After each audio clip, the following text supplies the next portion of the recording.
बुद्ध की एकाग्रता।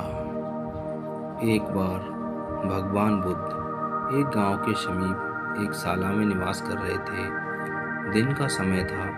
आकाश में घटाएं घिर रही थीं। थोड़ी ही देर में मूसलाधार बारिश होने लगी। आसपास के लोगों में अपने बाहर रखे सामानों को हटाने की हड़बड़ी मच गई। इसी आपाधापी में कुछ लोग गिर भी गए और उन्हें चोट आई।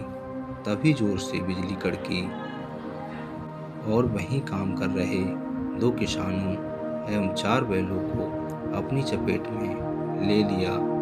इन सभी की तत्काल मृत्यु हो गई। इस हादसे के कारण वहां भारी भीड़ एकत्रित हो गई। उस समय भगवान बुद्ध वहीं शाला के बरामदे में टहल रहे थे।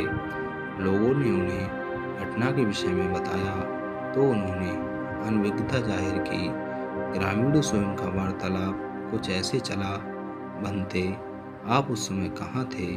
बुद्ध बोले, आयुष्मान यहीं था। आपने बादलों को उमड़ते और बिजली को चमकते देखा? नहीं देखा। बनते, आपने बिजली का किसानों पर गिरना नहीं देखा? नहीं देखा। बनते, आप सो गए थे? नहीं, मैं जाग रहा था। बनते, आप होश में थे? हाँ आयुष्मान, मैं होश में था। तो बनते, आपने होश में जागते हुए न गरजते बादलों को सुना, न बिजली की कड़क सुनी और न उसके गिरने को देखा? हाँ आयुष्मान। गौतम बुद्ध की ऐसी एकाग्रता देख उपस्थित लोग उनके प्रति श्रद्धावनत हो गए। सार यही है कि लक्ष्य के प्रति एकाग्रता उसकी शीघ्र उपलब्धि का अच्छा साधन है। आज की युवा पीढ़ी एकाग्रता के जरिए अपने बड़े सपनों को जल्दी पूरा कर सकती है। अगला प्रसंग है बुद्ध का भिक्षु और बांसबंदता। बुद्ध का एक शिष्य उनका उपदेश सुनकर भिक्षु हो गया। वह एक दिन नगर में भिक्षा मांगने गया। नियम था कि 3 घरों में भिक्षा मांगी जाती थी। बुद्ध के लगभग सारे शिष्य युवक थे। ये भिक्षु युवक भी शरीर से गठीला और सुंदर था। एक तो वह यौवन के रंग में रंगा हुआ था, अर्थात तन में आकर्षण था। दूसरा मन पवित्र था, अर्थात मन में ईश्वरीय शक्ति भरी हुई थी।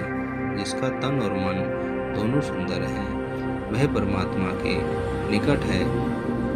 वह भिक्षु एक घर के सामने भिक्षा मांगने के लिए रुका। वह मकान बांसबंदता नाम की एक वेश्या का था। वह भिक्षु की आवाज़ सुनकर तुरंत बाहर आई और द्वार पर देखा कि एक सुंदर नौजवान जिसका शरीर गठा हुआ है एवं उसका मुख एक अलौकिक आभा से युक्त है। उसको देखकर ऐसा लग रहा था कि वह भिक्षु युवक शांति और आनंद में डूबा हुआ है। वेश्या उसे देखकर हैरान रह गई, जबकि वह स्वयं भी बहुत सुंदर थी। सारा वैशाली नगर उसके पीछे घूमता था कि वह हमको स्वीकार कर ले, हमसे विवाह कर ले, पर वह किसी को भी स्वीकार नहीं करती थी। उस बलिष्ठ और सुंदर नौजवान भिक्षु को देखते ही बांसबंदता उसे अपना दिल दे बैठी। उसने भिक्षु से कहा, घर के भीतर आओ, तनिक बैठो। भिक्षु ने इनकार कर दिया। देवी, मैं अभी नहीं आ सकता हूँ। वेश्या ने कहा, भिक्षु कभी इनकार नहीं करते, कोई बुलाए तो जाना चाहिए। मेरे भवन के भीतर आओ। हे भिक्षु, अगर भीतर आओगे तो कुछ न कुछ तो पाओगे। पाओगे ही। भिक्षु ने कहा, अगर कुछ देना है तो द्वार पर ही दे दो। उस वेश्या का दिल और दिमाग उस युवक के आकर्षण में बिल्कुल डूब चुका था। उसको कुछ सुनाई ही नहीं पड़ रहा था। वह भिक्षु कुछ क्षण रुककर आगे की ओर बढ़ गया। दासी ने आकर कहा, अब द्वार पर कोई नहीं है, भीतर चलो। बांसबंदता की तंद्रा टूटी। वह बहुत दुखी और पीड़ित हुई। जब स्त्री के प्रणय निवेदन को कोई पुरुष ठुकरा देता है तो उसकी हालत बड़ी खराब हो जाती है। बासवदत्ता ने अपने जीवन में एक ही बार एक ही पुरुष के प्रति लगाव रखा था। उसने भी इनकार कर दिया। दिल टूट गया। उसने नृत्य बंद कर दिया, गाना बंद कर दिया। जो दिन भर मुस्कुराती थी और लोगों का मनोरंजन करती थी, वह सुंदरी बासवदत्ता बिल्कुल मौन हो गई। भवन के द्वार सबके लिए बंद हो गए। वह किसी से भी नहीं मिलती थी। कई धनाढ्य लोगों के निमंत्रण आते थे, आओ हमारे उत्सव में खुशियां बिखेर दो, किंतु वह इनकार कर देती थी। एकांत को उसने अपने जीवन का साथी बना लिया। दासी अच्छा अच्छा भोजन बनाती थी, पर उसको भूख और प्यास को वह बिच्छू मानो सदा के लिए ले गया हो।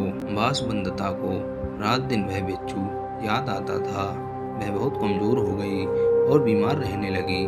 कहते हैं कि चिंता चिता से बड़ी होती है। चिता एक बार जलाती है और चिंता सदैव जलाती रहती है। वह कहीं आती जाती नहीं थी। एक ही स्थान पर लेटे लेटे उसके शरीर में कई जख्म हो गए।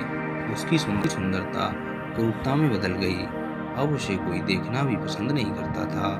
बहुत समय के बाद फिर वही बिच्छू उस नगर में पुनः आया। उसे मालूम पड़ा कि बासवदत्ता बहुत बीमार है, उसकी हालत बहुत खराब है। बिच्छू उसके द्वार पर गया। दासी ने जाकर कहा कि वही बिच्छू आए हैं।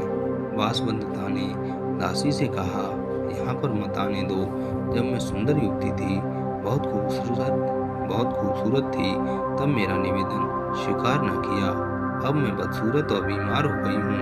अब मैं उनके सामने कैसे जाऊँ? नहीं जाऊँगी। पर बिच्छू आ गए। हे देवी, आज तुझे मेरी ज़रूरत है। उस समय तुमको मेरी ज़रूरत नहीं थी। उस समय तेरी सुंदरता, तेरे नाच गाने से मोहित होने वाले हजारों थे, किंतु दुख की घड़ी में सब दूर हो जाते हैं। अब तू चिंता न कर, शर्मिंदा मत हो। मैं तेरे पास रहकर तेरी सेवा करूँगा। बिच्छू ने पवित्र भाव से उसकी सेवा की। बासवदत्ता की वासना मिट गई।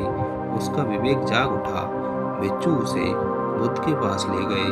उसने प्रार्थना की, मुझे दीक्षा दो। बुद्ध से दीक्षा पाकर वह बिच्छुड़ी हो गई।